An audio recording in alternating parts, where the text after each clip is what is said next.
now. Okay. Well, folks, good evening here from the Sports and the World Park, or good afternoon, wherever you are, whatever time of day it is. Thank you for making the Sports and the World podcast a part of your day. I'm Ladarius, and let's just get right to it. We're talking Survivor Series, and there's only really one person that came to mind, and in fact, I'm not even going to take the credit. She had the idea because listen, she's like, "Hey, we gotta like listen. I'm not going to take listen." You so without further ado, you know her, you love her. It's the amazing Tanya Ray Fox. How are you? How have you been, my friend? I'm good. I'm live from my bed. I'm I'm really taking this super seriously. Live from my bed. I have actually moved out of my bed today. Worked, got mom in town, so um we're doing this we're doing this from the one room in my house. This is the problem with like an open concept sort of loft style Hmm. like place that we live in, which is like there's one room with like a real door that's not a bathroom. And here we are. So, welcome guys. See, folks, listen. The sacrifices we make for the betterment of no of the podcast, the nation, whatever. Insert wherever The it's for the nation. betterment. The nation, the nation. People right now are saying, "Man, she's doing this the sacrifice," and that guy has some nerve. And Mhm. it's like they're Exactly. like, "Oh, like that guy has something to do with it." But anywho, let's jump right onto it. We had war games from Canada uh, last week on a Saturday. A typical Triple H card. We're getting five. We got five matches. So let's just jump in it. Like I said, things will pop up storyline wise. So let's just jump into it. The first match, we had the women's war game match. We had Rhea Ripley, Bianca Belair, Bailey, Naomi Io Sky versus Liv Morgan, Nia Jax, Raquel Rodriguez, Tiffany Stratton, and Candice LeRae. So I'll share my thoughts on the back. I'm curious to get your thoughts on the match. Rhea Ripley won. She put Liv Morgan with a riptide off the top rope into a table. You love to see it. Maybe not for Liv, but No. curious to get your thoughts on the match and is it kind of how you expected it to go? I mean, listen. I obviously was team good guy. Lo The heels were great. Like it was a really good card. Big Bianca girl from day one of Bianca. And it was really cool to get to see her team up with Rhea specifically because they really have kind of come up together on different trajectories and they haven't had a ton of moments together. So I really like that was the thing I was just kind of most excited about. That's the cool thing about Survivor Series and War Games is just like you get that, the weird team up of people and Mm-hmm. obviously having like Bailey and Io having to work together. It gave it like a little bit of the drama. And more than anything, I think that the women step up in this match specifically every year in a way that I think has sealed it as like one of the best like women's matches every year. Um, and this didn't disappoint again. EO has become a staple and it's like once you have the expectation to live up to it every year is hard and she's doing that and I think it's great and I've been saying I trust trash can all week. I can't stop saying I trust trash can. It's the cutest thing. She's amazing and overall, I mean, you mentioned the two big, EO off the top with in the trash can, and then Rhea riptiding Liv Morgan off the, off the I guess where it's not the top rope, it's the top of the Yeah. cage. Yeah. These are like they mirror the big moves from the men's matches that we're going to talk about later, but um executed I would say maybe more successfully since we're not dealing with the same type of injuries. And I think that it's funny because like every time I watch this match, I'm like, how are the men going to top it? And the men can't top it wrestling wise. Like they really can't. It's always in storylines, right? Like the bloodline storyline is its own thing. And that's what's so beautiful about it. But as far as like the wrestling and watching what's actually going on in the ring, it was just my favorite match to watch of the night. And it's always one of my favorite matches every year. And it lived up to it. Storyline wise, obviously it's a little bit all over the place. I mean, you can, kind of weigh in on the storyline aspect of it because there's so many like little mini things going on and things that we're just going to kind of have to abandon for the sake of moving on to like things that can stick. So I'm not quite sure where they're going, especially with the faces. Like I didn't get a sense of what's going to happen with Bailey and Io quite, or where. I mean, there's developing some sort of relationship with Io and Rhea, or like Io and Rhea just have a relationship. So I felt, I guess that's like where I'm left a little bit like, I'm not sure where they're going from here. I don't know. What do you think about kind of like where they're taking the stories coming out of it? I like it. First of all, I always like when I get presented with questions. I do like, this to you every time. I'm so sorry. I know. No, you're good. No. This is why I say this is why I love it because I like it because it keeps me on the old toes. So that's number one. And then number two, listen, I know you know your stuff, and listen, I don't mind it whatsoever. I would say this all the time. I mean, when you have another podcast person on your podcast, it's right, like, I don't know. Sometimes I end up hosting other people's shows by accident. Listen, you can host this show. Listen, I'll grab a snack and like, oh, what's Tanya? Yeah, she's doing great. What am I showing up for? I'm ordering Uber Eats or something. She's doing great. I got it. I'm staying outside and yeah, so it's good. But to answer your question, there's a lot of moving storylines in there. Io is the number one contender for Liv's title, which is interesting. So you have that dynamic. You kind of have a I don't know if you want to call it a situation like with what happened with Jade Cargill and what happened to her and Bianca, trying to find out who did it. Maybe it's somebody on the team. I have a theory on it, which I'll share it here in a minute.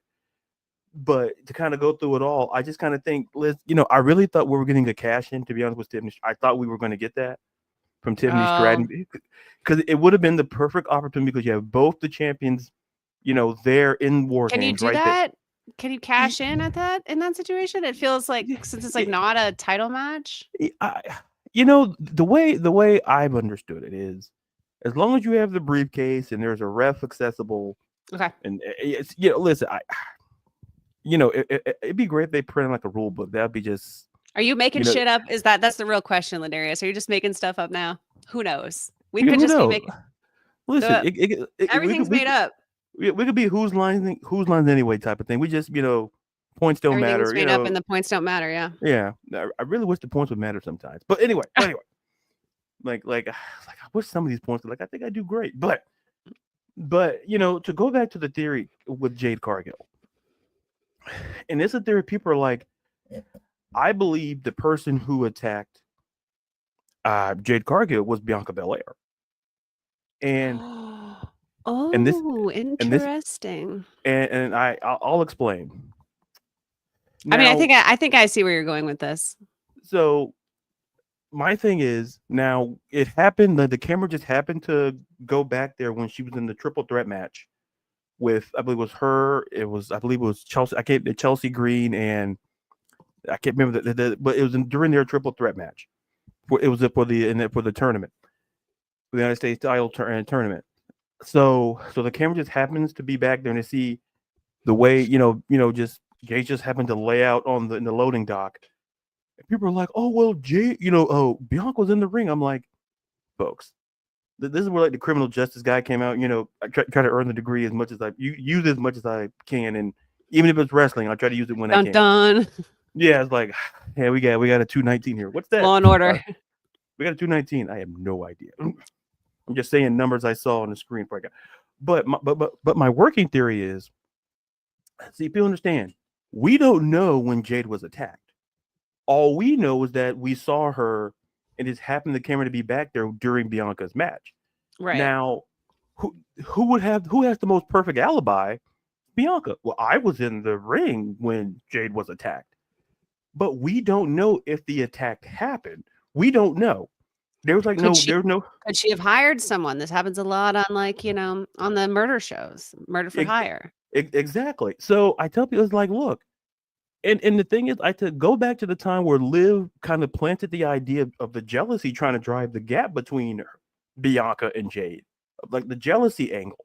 Right. And it's like, and I tell people, you got to remember when Bianca was in NXT, she was a heel. She was a great heel. Mm-hmm. Oh, When she she got can to the, definitely do it, and she hasn't done it in WWE yet. So and that's the thing. So I say, if you want to make this 180 change, have her be the person to do it, or have yeah, her, like I said, outsource the job, to somebody else to do it. Because the suspects were like Naomi and Bailey happened to take Jade's spot, but I'm like, that's kind of too obvious for me. I like yeah. to make No, things. it I wasn't like to Bailey, I'm and it like, definitely listen, wasn't Naomi. no, yeah, listen, they're good people. They're good. They wouldn't do that. Well, They would. they wouldn't do it. They're good people.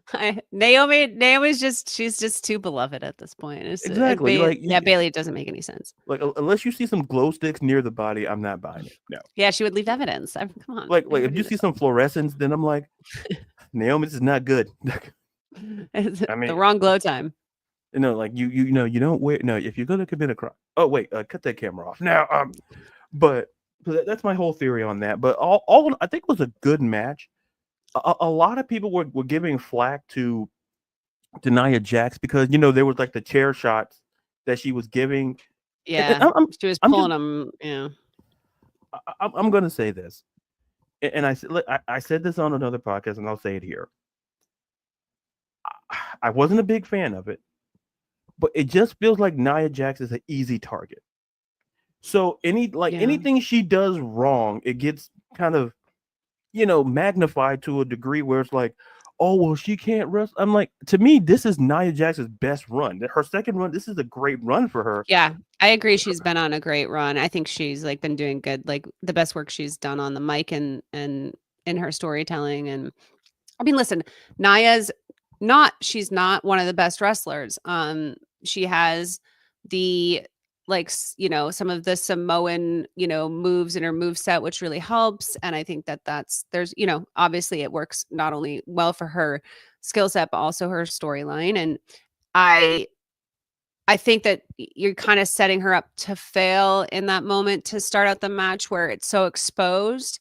Yeah, I think that it would have been she's somebody that you bring in as like the big muscle, the big body to come in and start wrecking people once there's several people in the ring, and then those little mistakes are covered up. And you know, it's not a crazy thing to do that for a wrestler. They do it for all kinds of wrestlers. They cater to all kinds of wrestlers and in what they're good and good not good at. And not every single wrestler is a 5-tool player. yeah, Like, in fact, a large majority of them are not 5-tool players. So I just more than anything, I think that knowing where to place Nia in that match would have been maybe the better move. yeah. Which isn't her fault. So and I'd rather have her be pulling the chair and making it kind of obvious than hurting people. Yeah. So, I mean, like if she hasn't nailed that aspect of wrestling, which again, uh different kind of like being able to hit someone believably with a chair, not too hard, but also hard enough that like the audience believes it. Easier said than done. I don't know. Yeah, and just to say this final point before we move on to the next match. Look, where she was placed, I didn't like her. Like if she would have came in like last or somewhere like or third, somewhere like that, Yeah. like I felt like it changes the dynamic of how the match is perceived. I think from her Yeah. perspective She because should have had the Jacob Fatu vibe yes, of like coming in and being like, here, she comes to wreck stuff. exactly, and I think to me, it's like you said, I think we both agree, just the placement of where she was more or less. Yeah. Uh, Shifting gears, the title match, Shinsuke Nakamura versus LA Knight. Yeah. Well, maybe not you don't say that after this match. Yeah, but for No. him, no. But I'm not gonna lie. I didn't have high expectations for this match simply because it felt like last minute and it felt obvious they were It gonna. was rushed. Yeah. It felt like Shinsuke comes back and then he comes attacks LA Knight back to back weeks and then it's like okay so well he's gonna get a title match at Survivor Series. The playbook was kind of there and I said the match. I'm not gonna say it felt like a squash match. I don't want to say that because I don't want to ruffle feathers. But it didn't. I'll put it this way: the match did what it did. Shinsuke becomes champion. So there's that. I think it's his third, 3-time champ, I believe, if I'm not mistaken. Yeah. But so, curious to get your thoughts on the match, and were you surprised Shinsuke won, or just your overall view on that match? I was a little surprised Shinsuke won. I think that LA Knight's I think they haven't necessarily been writing him the best. Like he still has such a big pop. People are still loving what LA Knight does. I don't know if they've been using it the right way during this title run, and I feel like they may have been seeing that, and I'm hoping that they have a plan for him that revitalizes some of that like really big energy that he brings to a live show, that he brings to the ring. Because again, so he's somebody also who is a very specific type of wrestler and has a very specific type of gimmick, and it works really well when you're doing it well. And I'm wondering if first of all, there's no shame in losing to Shinsuke, right? Like Shinsuke taking the Yeah, title off of you, that's a Hall of Famer. yeah, He's an icon. So much more palatable than losing it to Braun Breaker, for example. And not that I don't like Braun Breaker. I think he's doing a great job. But you lost to an absolute stud. So okay. They're rebranding Shinsuke, into his heel era. They've got his new heel music. And I know this is like something Shinsuke's done before. He's done this heel thing before, and love it. Love to see it. So I think that maybe they're just trying to reset potentially with LA Knight, finding a way to get him back to that underdog vibe. I do what I he feels like somebody that has a very small window to jump from mid card to potential world champion vibes, hmm and they're running out of time for it. And so I have this very small little bit of optimism that they're gonna let him maybe try to get in the mix on that front. But I don't know. I'm more than anything, I'm happy Shinsuke's back. I I don't love that the title loss was at LA Knights, or the title gain was at LA Knights expense, because I've been a big LA Knight guy from the beginning. But it's very hard to say that Shinsuke doesn't deserve the title, any title at this point. And I think it shakes things up in an interesting way to do it. He comes back, and all of a sudden it's like, oh, okay, all right, so we're taking him seriously right off the top. It shakes things up. I didn't expect it, and I've gotten better over the years at dealing with things I don't expect. yeah, So fingers crossed that they have a plan for LA, though, because I do think that he still has a little bit of juice left in that run. yeah. And the thing is, here's why I'm not upset, because if you look at LA Knight's title defenses, the primary challenges were Carmelo Hayes and Andrade. And to me, and with no disrespect to both Andrade and Carmelo Hayes, it didn't feel like the right moment for neither one of them. So I No, felt their chemistry together is what's so incredible. exactly. Yeah, It, they yeah, could just wrestle every day. I don't go for it. yeah. I mean, there's a reason why they fought. They're the best of 5 or 7. That worked for me. Yeah, When you had two guys who just two people who click in the ring, you can give me you can give me 7 matches. I'm yeah. good with that. So I really didn't feel like neither one of them. But we're going to take it. So, and then when I saw Shinsuke, I said, okay, that's the guy, because Shinsuke, we tend to forget Shinsuke was a former world champion. We tend to forget that. Not me. I don't forget But that. I, I'm with you. I mean, I consider Shinsuke, one of the premier wrestlers that WWE's had since I've been watching. I mean, um he's genuinely one of their most reliable performers when he's out there. He knows exactly what he's doing. He has a style that's really important to the entire sport, and he's really important to the sport. And I consider him and Asuka to be essentially 2 of the most important people in the company that they've had. So I want it to be clear right off the top. Shinsuke can do whatever he wants. yeah. Okay, you don't have to censor yourself on this show. How dare you? Well, I censor myself for my own peace of mind. Hey, can I okay. still do it? Can I still do it? Can I still catch myself before I throw an F-bomb around? And the answer is apparently yes. So congrats to me. we're making progress. You know, we're doing a lot of things. We're making, you know, like I say, it's been too long. Like I say, the chemistry's there. You see, I sit here and go, yeah, We we're are doing the something. Andrade and Carmelo Hayes Yeah, of wrestling like podcasting. like if you want to jump up a top ropes, that's just not going to happen. That's not like you want to do like the rope stuff. Like, listen, we're in terms of how we do this. Perfect analogy. In the ring, look, we have belts to defend, or when we're going to defend them. Listen, we're going to tell you right now. Next year, when we're not going to tell you. The Yeah, we have to schedule tag will, team against another WWE podcasting duo. yeah. So if you're listening and you think you can handle it, give you a clue. You don't have a chance. You know, Good luck. good luck. Good luck. We're gonna go on a USO run. Hold the belts. We're gonna show up to your city. We're gonna come to your city. We're not gonna wait for you to come to our city. We're coming to your city. We the ones. So something to think about. So So- now something to think about, folks.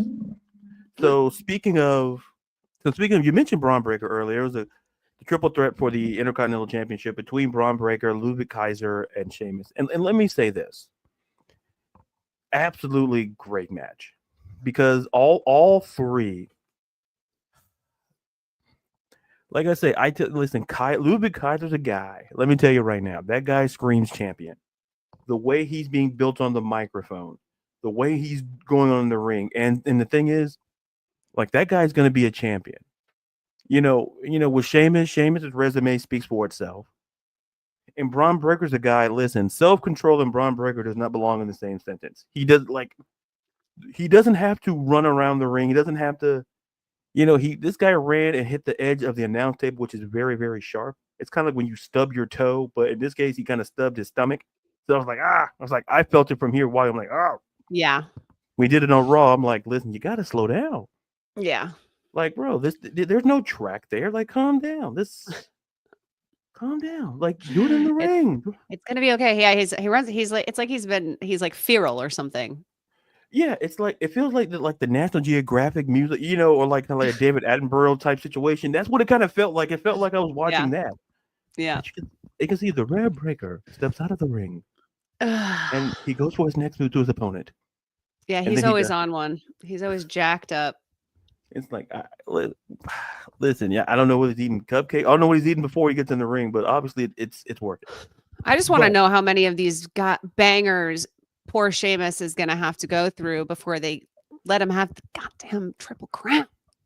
I have a work. Like, I'm full of theories. It's the criminal. It all started with Bianca solving the case there, and then the Sheamus case. Listen, trying to get all the files clear before the year is out. Trying to hit those numbers. But so I'll just give my theory, and then I get your thoughts on this match. To me, what they're going to do is, I think Sheamus gets it at WrestleMania. I think somehow or another, now it may not be against Braun Breaker. I can see a scenario where Braun drops it before Mania, and maybe to Ludwig Kaiser to give Kaiser his moment. And I think that could happen because a couple of Euro legends, kind of, yeah. So kind of like you're kind of Sheamus, and there's no shame. Like I said, there's no shame to losing. No Sheamus to losing. No shame. Yeah. Yeah. Say that 5 times fast. We're like, we can't do it. Maybe Tanya can. I'd be like, I'm out after twice. I'm good.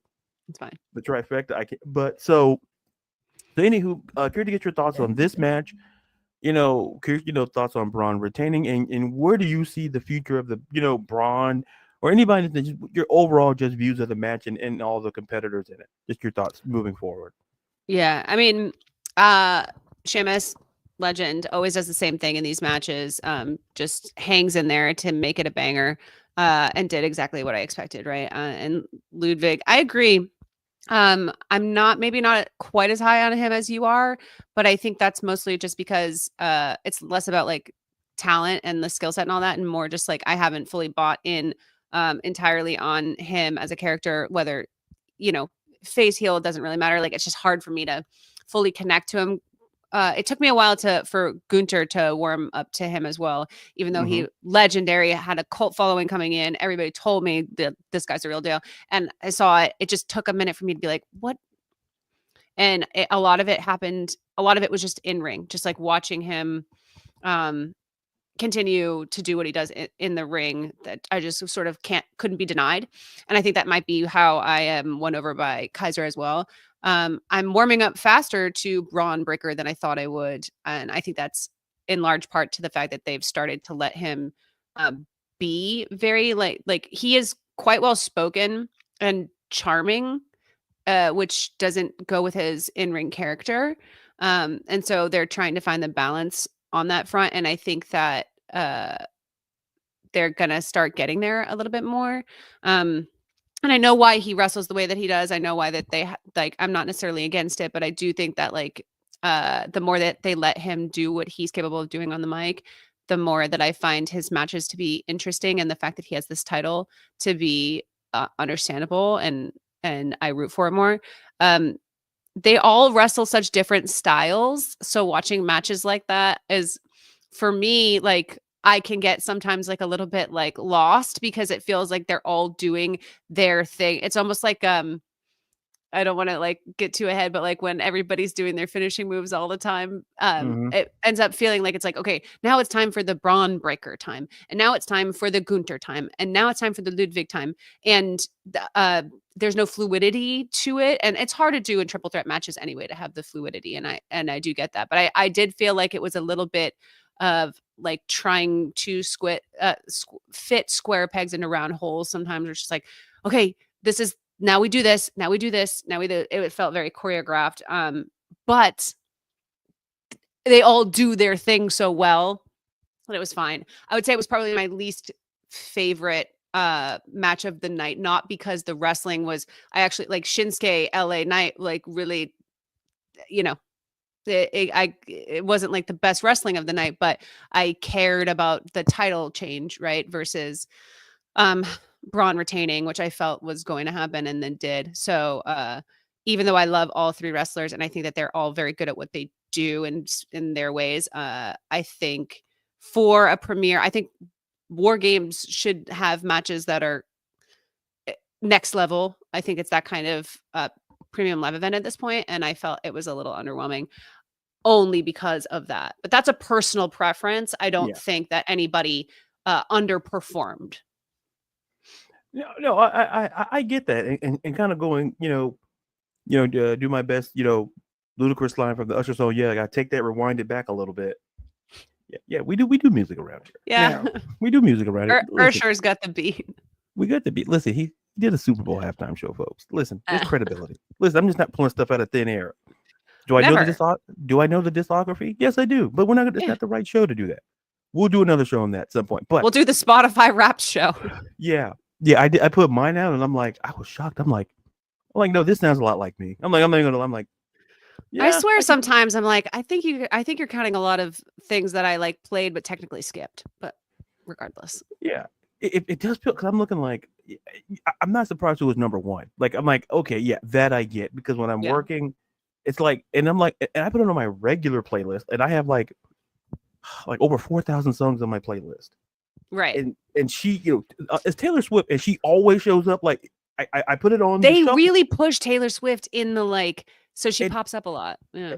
She's in my shuffle. Don't get me wrong. She takes up a fair percentage of my list. Don't get me wrong, but I'm like, I got other people. They're like, listen, I don't want no Swift. I'm checking on my windows to make sure. Okay, but to kind of go back to your point about, you were talking about like how the pay-per-view perception. To me, what stood out, like going back to the women's match, it's like, to me, when you talk about Io Sky, I'm like, to me, she's the queen of War Games to me, because she's competed in every single War Games.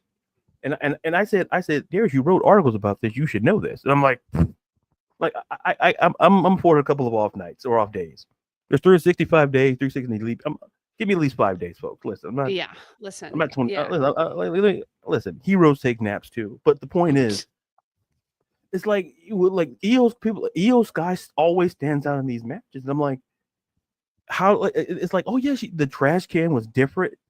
They made it, a personalized trash can, and it felt good. It's like, and to me, what the positive of this match was, is like, listen, to your point, like different. What I love about multi people matches is that everyone get their stuff in, get your spots in, because everybody can shine in these matches because even though you may not win the match, you can win the night.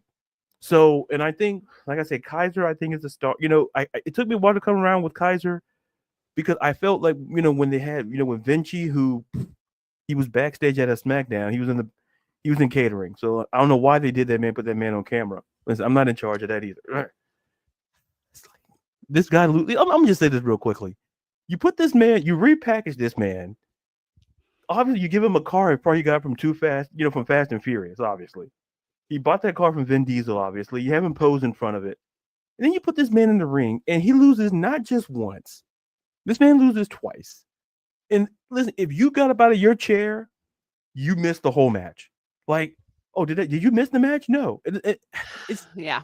like if you're gonna book people like this, I'd rather you just not do that. Because listen, to me, I always use this theory when I talk about groups. I use it with music group. I'm like, when you build a music group, the group is built to have one person to be the star. Like, go look at NSYNC, go see who the star was. It's pretty obvious. Even when you look, and then some groups were built to be harmonious. It depends how you build groups. When Imperium was built, it was around Gunther. And I felt, and then it's like, well, who's going to kind of take that second command spot? It was Kaiser by a mile. So when the split happened, it's like, oh, well, they're going to push Kaiser. And what are they going to do with Vinci? Well, they showed you. They put him in a tracksuit and he loses matches. But, anyway, like Hunter, like, I love you. You're a 2-time Hall of Famer, but I'm going to leave it there. But going back to the IC title match, I think it was great. I think Breaker, I think he holds on. I think we may see him face one of these two guys, or they may run this back. I wouldn't be shocked if they ran it back to some capacity because like there was something there, I believe. Now, shifting to the World Heavyweight Championship match speaking of Gunther, transition, Gunther faces Damian Priest again for the World Heavyweight Championship.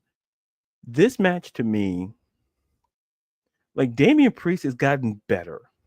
Like to me, he's kind of like the guy where he's kind of like the person when you give him like more minutes in a basketball game or something like that, like they get better. Like that you actually put them on the court and like right. You give him more time, like they're gonna get better at some point. And Damian Priest, the more he's in these big matches, he gets better. And he really is good at rising to the level of story and caricature and time that they give him. And he has been doing that for a long time now. It's been a minute that he's been doing that, and he had us convinced. He had us convinced he might be able to upset Gunther, which is, if you have us convinced, you're doing your job. Well, him and Gunther were doing their jobs. I wanted it. I want Damian Priest to have a title belt longer than 3 seconds in my book. But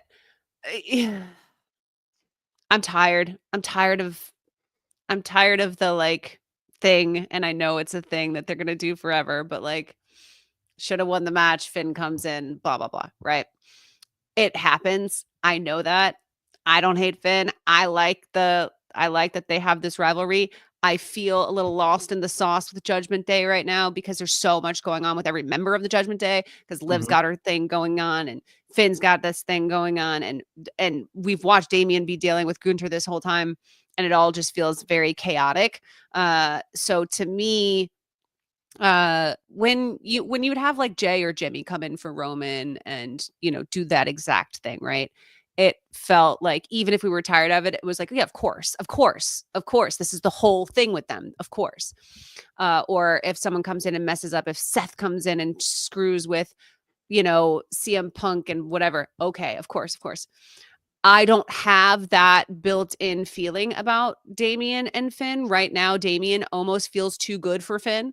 Like, it's almost like, why are you here?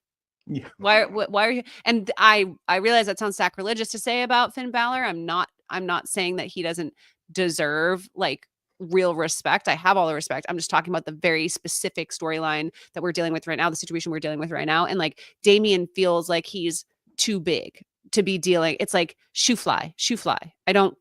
We have bigger things to deal with than you. And they keep trying to like sort of force him back into it. I listen, all I really want is like leather jacket, underwear, Finn Balor back. I'm gonna be honest. I want his abs out. I want the leather jacket back on. I want the swagger.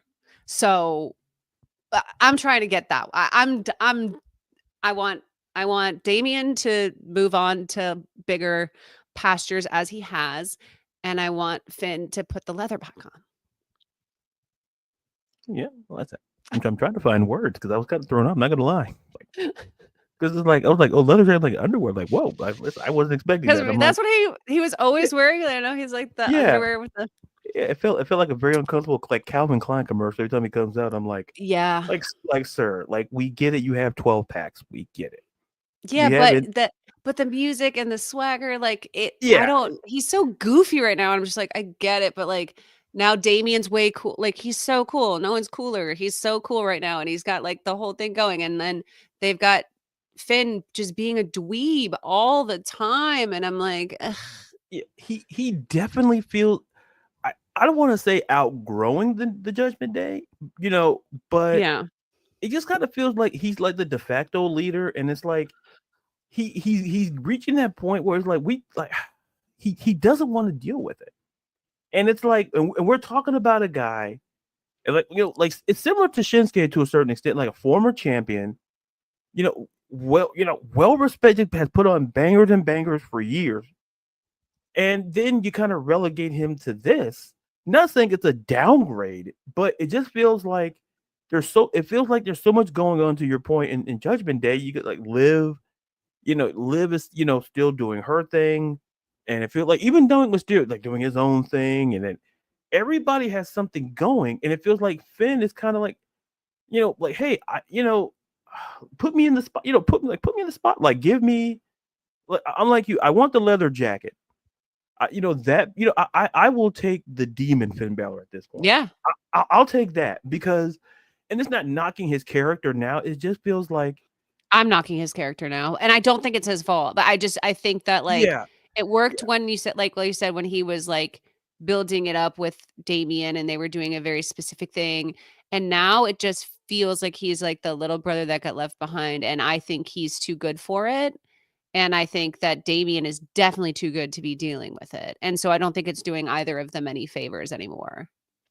yeah. It feels like at some point there has to be a clean break.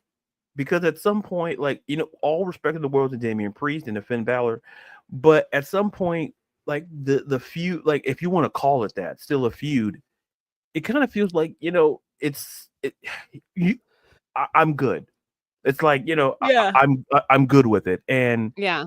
And then Gunther, Gunther's gonna end up facing Finn Balor at Saturday night, main event, which is fine, which, Finn deserved that spotlight. But it's the way he had to go about doing it. It's like, okay, well, if I attack Damien, then I gotta attack Gunther as well.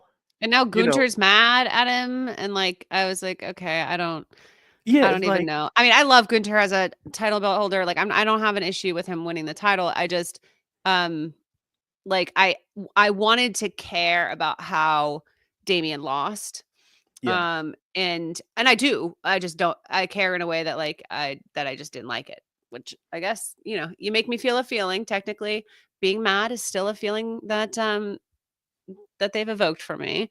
And mad isn't really the right word so much as like I guess I was a little bit bored of it. And yeah, the Gunter, it's like I don't know how many tap outs against Gunter I can watch again. Like I'm gonna need I don't know. It makes it sound like I didn't like the match. I did like the match. I think that they're both like really they're just know exactly what they're doing in there. They have like a good sense of themselves as wrestlers. And I actually think that they were, I mean, Damien is so strong. To be able to do his moves on a guy like Gunter is really impressive. I really did enjoy watching it. And sometimes when you get guys of that stature in a ring together, I just want it to end clean mhm. because the stuff they're doing is so difficult and the size of the bodies that they're throwing around is so immense that I'm like, just it's okay. It's okay to just find a way for Damian Priest to lose the match. I don't need if you're going to carry this on with Finn Balor, I didn't need you to do that. Like, you can have some backstage run in that's going to do the exact same thing for me personally. Yeah. Like I said, I think you wrapped it up perfectly. I just kind of feel like at this point, I just want something. Yeah, I'm not saying there's like championship reign fatigue on Gunther's part, because this is I think we gotta understand, like, Roman Reigns held the belt for 4 years. He for some time I thought, well, he was president. He held a 4-year term. Like, listen, Yeah, I'll but he go for had a whole he had so many that. people Yeah, carrying it on for him, that's right? the thing, and I think Takes a that's what lot of work. I think that's the problem, and I think what we're seeing under Triple H is like the reigns are not going to be as long, because like they're going to be long, but not like 4 years long, because like to your point, like what made it the Roman Reigns reign, yeah, title reign, so unique was because there was layers, and there were elements that kept it going. It was like gasoline that just kept it fueling. And with good, like, holding a world championship is not easy. Like, to be clear, holding any title in in wrestling is not easy, Yeah. because you have to have stuff going on, opponents. You got to have storylines constantly to keep the belt and the title reign relevant. Yeah. Now, shifting gears, I think this is what Tanya wanted to talk about the whole time. It's the main event. Because listen, I'm criminal justice. I know things. I'm main event. I'm main event Jey Uso. Like, in my mind, I'm main event Yeah. Jey Uso anyway. That's my guy. That's my number one guy. I was wearing my main event shirt during the main event. Like, so just put that right. I should put that in my on my like social media handles. Oh man, if you do that, it's like that. It's like that meme they share, like in from Rudy, where like Charles he's going, like, he's going like that's gonna be me. Like, why are you nodding and clapping? Don't worry about it. Get out of here. Main event Tanya Ray Fox. Yeah. I'm like, listen, who are you gonna be? Like, I have a role in the organization. What my role is, it's a role. Okay, I do a multitude of things. So what I do, listen, take it up with main event Tanya Ray Fox. Don't take it up with me. Exactly. Yeah. Take it with her. Like, I'll handle it. I got a sandwich in my office. I gotta go. So in the main event, men's war games, we get Roman Reigns, we get the Usos and Sammy Uso for this match. I'm gonna call him Sammy Uso, and we get CM Punk, and we get Solo Sikoa, Tonga Loa, Jacob Fatu, Tama Tonga, and Bronson Reed. All I'm gonna say is that, listen, I want to get your thoughts on it. How the match turned out, how there was so much going on in there, especially like that. I don't want to call it chemistry between CM Punk and Roman Reigns. It's the opposite of whatever chemistry is, non-chemistry. Again, and yet, was it opposite chemistry, or was it beautiful? I mean, it was pretty cinematic. I'm not gonna lie. It was cinematic. Like, it really was. Like, listen, Spielberg, you can't top it. I know. Yeah, I'm telling you, there's nothing going on TV that's like more Emmy worthy than the Bloodline story, and it's been like that for years. People don't know what they're missing. They really don't. I mean, if you told me a couple months ago CM Punk was going to be in that match, I'd be like, how? No, absolutely not. Screw that. I would have been so like, what are you talking about? No. And then they do the Paul Heyman thing. It works out perfectly. The last time we saw Paul, he was telling Sam to get him out of there and help him, and blah, blah. It works out perfectly. I'm doing this for Paul. Now Paul, now he's owed a favor. So we have this hanging over our heads. And it doesn't believe it's just this believable thing where Punk could stay involved in the bloodline or completely extract himself from it and then come back around with that favor later. And either of those things work. So fascinating choice to put him in the match. Fascinating relationship between him and Roman. I think that they did a good job of differentiating their dislike of each other from his relationships with like Cody Rhodes and Seth Rollins and these other dudes who he's beefed with for a long time. It still felt like something specific to them because of the Paul Heyman aspect. And it also felt true to Punk's character as of late, that he would have come in and saved Roman in that moment from the table. And I think that like, again, like they put that together very quickly, and it's a testament to the elite acting and performance levels of that group specifically. I think that those 5 people are on another level than not everybody, but the majority of WWE.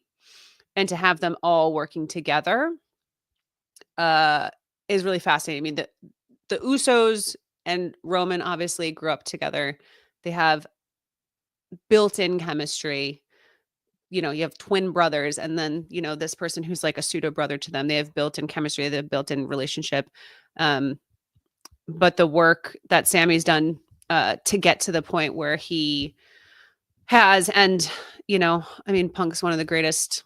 He's just one of the greats, you know, an all-time performer. And I actually think he's elevated himself more since returning to WWE. And I think that being in this group of people like really helps. And so beyond the wrestling, which, you know, these are not young dudes. That whole team full of guys, they're the youngest one is like 36 or whatever, right? Not where like that's a group of old men out there, comparatively speaking. And they're brilliant. They're timeless. They're ageless. It's wild to watch. On the other side, I think it was really cool to see the difference between you know, Solo's bloodline, which is this like young, sort of feral, over the top, like can't be contained. And they always use the words like brutal and savage and whatever about, you know, all these guys, right? Tama Tonga and Jacob Fatu, and then you contrasted with this group of guys that are technically pieced together more than the bloodline on the other side, right? Like Solo's group is supposed to be this like cohesive unit that like they're all there for Solo, they all ride for Solo, and things on Roman's side are a little bit more, you know, iffy. We don't know what's going on. But the actual wrestling told a different story. The wrestling told the story of undisciplined, over the top, perhaps like maybe more brutal, but less efficient. Whereas on the other side, you had guys that were like, yeah, they were going to get their ass kicked, but when they got their spot, they were going to take it. And so the stories weren't just being told with, you know, the actual, you know, promos and all of the stuff we know about these. It was being told in the ring too, what the difference is between these two groups of people. Even if you take CM Punk out of it, even if he doesn't sort of stay in the mix, between the Usos, Sammy and Roman versus Solo's crew. And I liked that aspect of it. I liked that they built it into the wrestling the way that they did. And I like that they gave them the moment. Every single wrestler in there had a moment and had their opportunity to shine. I hate that there were injuries, because I thought that the sacrifices that both Jimmy and Bronson made in those huge leaps were like incredible to watch. Bronson, putting yourself through a table like that, my God. Really incredible. And the Uso splash, and you know, these are things that guys know that they're potentially getting hurt on. I mean, they know the risk they're putting themselves in. So I thought everybody really brought their A game, and I mean, closing it out the way they did, all the finishing moves on Solo, unbelievable. Like, what are you supposed to say? Like, I mean, it was perfect the way they like circled him, the way that they each took their turns with the finishing moves, like the nod to Punk before they go to sleep. Beautiful. Just perfect. We talk about it all the time. You and I, me and other people that talk about wrestling. The storyline, the storytelling, in ring and out of the ring with the bloodline it's as close to perfect as anything that the WWE has ever done. Yeah, well, I don't have much to say, folks. That's our show. We'll see. No, I gotta grab my note. No, here's the thing. Let me do some housekeeping here. We got some people who commented in. We got my friend. Oh, I learned how to use the button. It's my friend. Hi, friend. That's Rachel. She, you know, I'm going to promote Rachel a little bit here. She excellent fantasy football writer. She has a Oh, hell yeah. all she has an all women. It's called Unwind. It's all about women in fantasy football community or women who just like football. It's a great, excellent thing That's she's doing. awesome. So if you're listening, Rachel, I'm promoting you. So because listen, 'cause I always tell her she's the absolute best at she's just so good. And then we got my buddy Jerry here. Really love men. Yeah, we're supposed to do a wrestling He's show so today. mad. Listen, listen, if I don't create controversy, then how do I Yeah. do I sleep well at night? Yeah, No, exactly. You I, need I'm people to, again, making people mad is a good thing. It's a good yeah, thing in like our business. yeah. It's if I don't anger someone, have I You're really doing it done wrong. something? Yeah, Hmm. it makes you question. I wouldn't try to go all Kierkegaardian here, but it makes me question things. A lot of philosophical aspects in it, That's but fair. yeah, we talk about a lot of stuff on here: music, philosophy. Putting people through tables. We're a well-rounded bunch. We are. And I want to say this before it loses my thought. So we talked about the Spotify Wrapped, and so I went through my podcast one, the Spotify Wrapped. Shout out for those who've been listening all year. There's still more to come for the years out, but like, do you know what the top episode was so far this year? No. It was when we did a WrestleMania show, Hell yeah. That's what's up. and so I'm like, and it says 150% more people. I'm like, Jesus. I'm like, That listen, your girl brings in the ratings. I mean, me listen, and just WrestleMania in the headline probably helps, but yeah, it helps. Like, listen, once again, what do you do? My role in the organization is that I have a role in the organization. That's the role. It's like, listen, who's in charge? Well, she's in charge. What do you do? I have a role in the organization. If you ask her, she can answer all these questions. So once again, I have a sandwich in my office. I have to go. No, I picked the wrong day to have a tuna sandwich because you guys kept asking all these questions. But exactly. so, well, to kind of put a button on what because like I say, you explained it so well, and to me, I absolutely love, and you know this, I love storytelling because when people who knock, well, the wrestling, oh, it's just so. Listen, it's a soap opera. It kept the E in WWE is entertainment, and the storyline. If this bloodline storyline, you have people who don't know anything about wrestling that are captivated. Well, that's the goal. Is that well? Who's this person? It's a bunch of characters.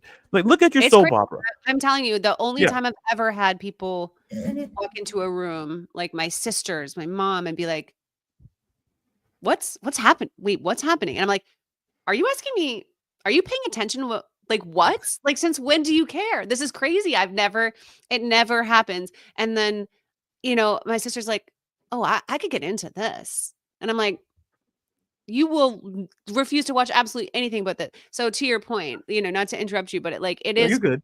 it's easy to get drawn in to this part. Like, it's got that extra level that, just people are watching it just like as if you were, any other show you pop in on, you're like, "I've never seen this, but okay, I'm interested." That's how it feels.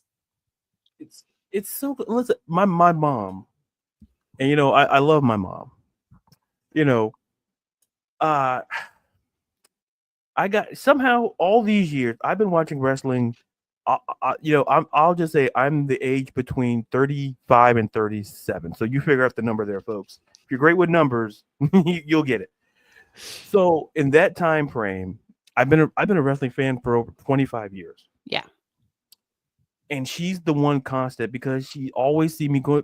I'll even go even younger than that. I'll even go 30 years because I used to, Yeah, like the little kid, like little yeah. kid. Yeah. So my mom, like, she's been the constant. She was the one. She just put me in front of the television. It's Monday Night Raw, and then when like my teenage years, then SmackDown came, and I used to watch I used to watch all wrestling, and she would never watch it, never. And it was just like a deal we had made, and I'll just say this: it's like a deal we made. It's like, I made a deal with her. I said, well, if you watch Anchorman, I'll watch The Notebook. Ooh, okay. So this was, oh my god, years ago. We were at I'll do a quick story time. We were at like it was a garage sale, rummage sale, and I said, "Oh, they have Anchorman." They had the Notebook. So I said, well, Mom, if you watch Anchorman, be something she wouldn't watch. The comedy is like she's funny in her own way, but like I was like, there's no way she's gonna watch this. It's a very specific type of like comedy. Yeah. Yeah, it felt like this is the easiest $5 I'm gonna make, and it's like, and then I'll watch the Notebook. So it comes back to reporting time. So I said, well, Mom, how'd you like Anchorman? Oh, I didn't watch it. I was like, wait a minute, what? I'm like, she pulled the swerve on me. I'm like, oh, all right. Listen, I watched the Notebook. Great movie. Great movie. Great movie. Listen, love Rachel McAdams. Like that's all I'm gonna say. But now, and we love to cry for when we're like in college, just crying at like the saddest thing we've ever seen. That's the time frame of the Notebook. Wild time to be alive. Just being that age, and then you're like, okay, I guess I'm gonna feel these emotions now. Really don't have time for this. I have some drinking to do, and yet here we are. I have a schedule, and this is it's Thirsty Thursday. Why am I crying about this old couple right now? Fine, I'll get some booze. Fine. Fine. We will drink. Well, listen, if I have to work, I'll get wine. They're not gonna notice. I got water. Dude, I have wine glasses, so it felt right. But anyway. But to go back, but anyway, she became a wrestling fan a couple of years ago. And so she loves Roman Reigns. Swears by the man. Me too, girl. Me too. And oh my God, I had to buy a Roman. That's what a good son would do. I bought a Roman Reigns shirt. Yeah, listen, I'm thinking about my stomach. I'm thinking about a lot of things. I'm like, listen, if I don't do this, dinner's gonna be really bad. Like, what's up? Like I go over, hey, where's the food at? Oh, there's none for you. Like, oh, I'll just go back home and get a. You got to support the Roman Reigns habit, and that's what I listen. I like to be thirsted after, not be the thirster. However, I get weird about Roman Reigns. I get weird about Roman, and that's okay. Everybody knows it. We're all on board. And so me and your mom, we're on the same page. She's like, oh, that's your stepdad. I'm like, whoa. Well, this man's missed a lot of Christmas. I'll tell you that much. I'm like, whoa. Like, listen, so you're telling me that? I'm like, you know what? That's your step. I'm like, so what do I say? And I'm like, forget it. It's like I ain't trying to get nothing thrown at me today or any other day. But the point is how captivating wrestling it brings. Like I said, with my mom, she saw me watch it for years, would never sit down and watch it with me. And not that she was against it, like she knew, like she would kind of, hover around it.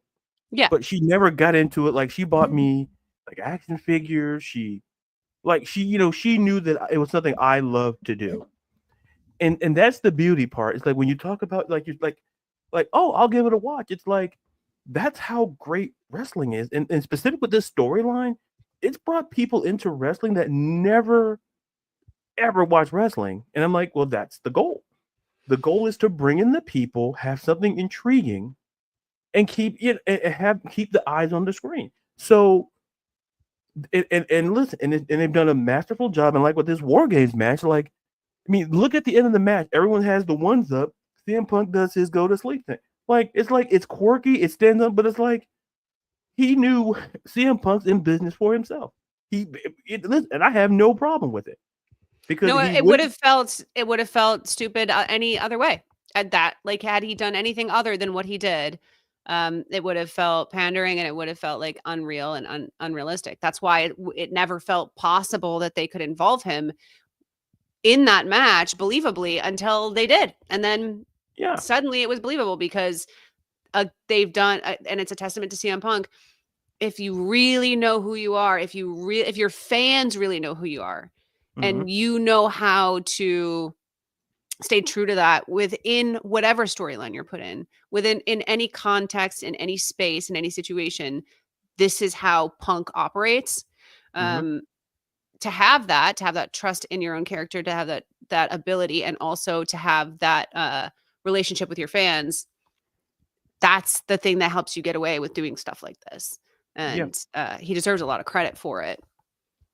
It's so good, and it was just so cinematic. Like to put a button on that, to me, and the thing is, you know, what makes it so great is that it was already the backstory was already there, the storyline, but now you're kind of like, what's next for Solo and in the new bloodline? Like, what's next for them? Where do they go?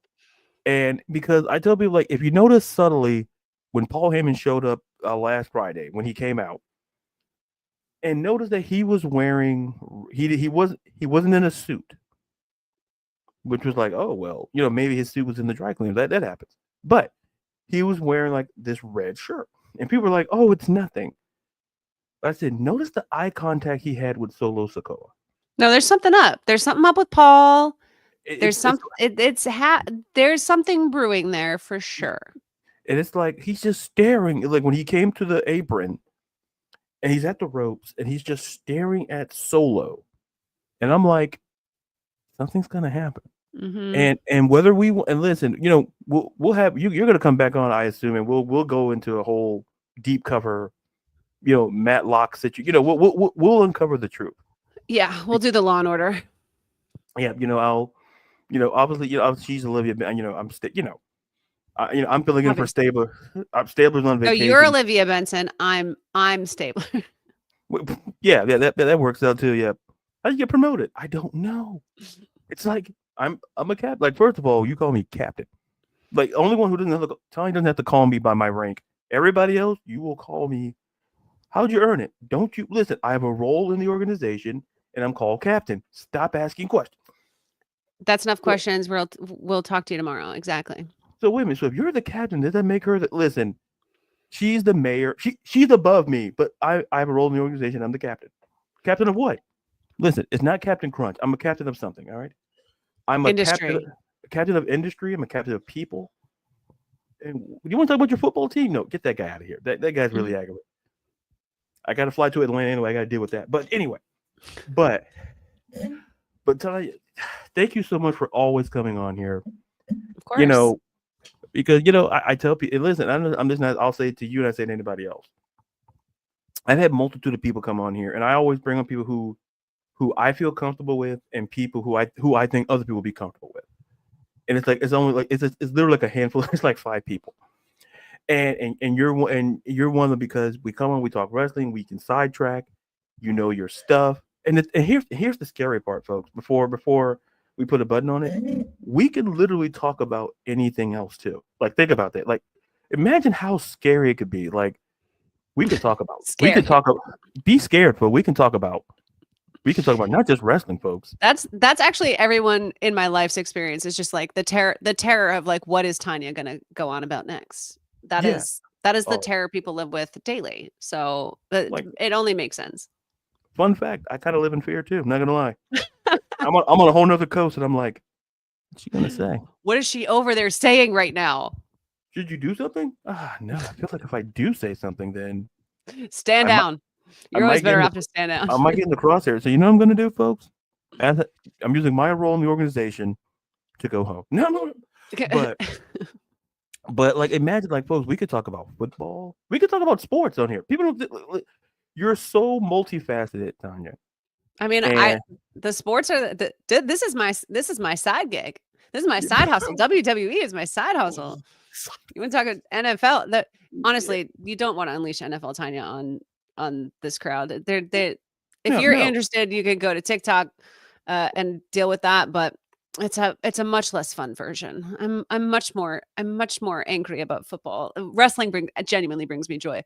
Football, despite being the breadwinner of my life, is it's torture, really. So folks, so keep this in mind. One of these days, I'm going to call a play, and if we talk NFL, now you'll see me on the show, but I really won't be on the show because I'll just be working behind the scenes. Yeah, I guess the best way to think about it is, it's like I'm Timbaland, and she's Justin Timberlake. Like, I'm just working. Like, I don't need to be on. Like, Timbaland, you don't have to be in the music video. Like, I don't have to be. Listen, I could be the guy. But everyone knows he's there. Everyone knows. They're like, this is a Timberland beat. Yeah. Like, I have lines in the song, but I'm not the focal point of the song. Yeah. They came to so. So one of these days, listen, the NFL season, listen, playoff time's coming around. Hey, we'll talk a little wrestling, but we shipped to the NFL. I'm giving you the warning now. Yeah. If she comes back on the show, it's going to happen. It's football. And Yeah. and And shit gets weird when we start talking about football. That's when it yes, really gets weird. yeah. So So we're gonna go nuts. But anyway, if that sounds good to you, then sign up. sign up. Listen, she's game for it. I'm game for it. So folks, so by proxy, you have to be game for it too. But Exactly. so Tanya, tell all the amazing people who have been listening and watching this episode where they can find you on the social media universe. Instagram, TikTok, Twitter, Blue Sky. I'm weaning off of Twitter. I'm trying to do more Blue Sky. We're gonna see what happens. We'll see how it goes. But always doing content on TikTok and Instagram. Tanya Ray Fox. I'm the only one. I'm very easy to find. And we're coming up on my busy season of NFL playoffs. I'll be in New Orleans for the Super Bowl. So there's a lot to look forward to if you are into football and basically any sports, really. I'm always talking about stuff. I'm always talking about the big stuff, but find me there. That's where I'm making my money, is on TikTok. So go follow me. She's making the moolah. She's making the dinero. Hey. What can I say? So listen, go follow her. She's amazing. I keep saying she's amazing because she's amazing. The TikToks are 10 out of 10, no notes needed. I don't give notes because, quite frankly, I'm afraid to give notes. No. There was that one. No. Don't say anything. What's wrong with you? You gotta hit it in the DM. You gotta hide it in the DMs. Yeah, like how do I bury how do I put the message across but she doesn't see it? Yeah, good luck with that, pal. What do you mean good luck with that, pal? Just whisper it into the universe. Just whisper it out there, and if it floats into my head, then I was meant to hear it. I feel like she would do. What was that? Oh crap. Okay. All right, folks, we've been compromised. But let's see. Let's see. Oh boy. Okay, let's see. I'm trying to do some house cleaning before we get out of here. Let's see. We need her on the show. Listen, if she's on the show, listen, I'll be in the background for that too. Listen, I think we're I'm not gonna say we're a package deal. I don't want to go that far, but we can be a package deal, and we are a tag team. Yeah. So clearly, if she comes on we have a wrestling show. So if she comes on there, listen, I'm just saying I'll be present, but I won't be present. But I'll still get paid for the day. That's how it works. I'm the alpha personality. I come forward more frequently, and I smother you out. Yeah, yeah, keep those pillows away.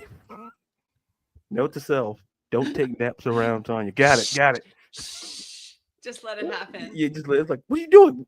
Shut up. I have family. I'll tell them. I'll write them a card. What? Could you at least get it from Hallmark at least? No. Nope. No, I homemade. got it from no. And it's over. Lights out. No, but seriously, thank you for having me on. You're my favorite person to talk about WWE with. And we have so much fun doing it. And I love coming on here and doing it when we can finally make the schedules work. Obviously, being in completely different time zones, it's very difficult. So I'm glad that we're finally able to make it work. And I mean, we obviously joke a lot on here about me, but you are the best, and I love coming on here and talking with you. So thank you for setting it up and doing it with me. Yeah. Listen, we team, like I say, teamwork makes the dream work, and I always love having you on. And so, she needs to be like I keep telling you, folks. Listen, she can come on the other show, but I'm telling you, I'm gonna be there, but not be there. So, listen, first of all, she, I'm her. Listen, she'll contact me, and then we'll give out some numbers and some figures, and we'll see where we go. Slide it across the table and let us know if it works for you. Yeah, listen. We see the movies. We know how this thing works. Yeah. But anyway, so I'll put a button on this because we can go all night. So like and subscribe to this episode and every episode of the Sports in the World podcast. Follow me on social at Ladarius_Brown on both Twitter and TikTok. On Instagram, it's Ladarius_Brown. I'm a writer, editor for Beyond Women's Sports. I put an article today about the new the AUS of the new softball league and their new team names. I write WNBA stuff. whatever, I do that as well. I put out NFL previews. My preview of the Packers and Lions game is out on all social media platforms. So check it out there. Check her out, Tanya Ray Fox. And folks, until you see and or hear me again next time, I'm Ladarius. Be real, be you, be blessed, and be safe from all here from the Sports and the World podcast.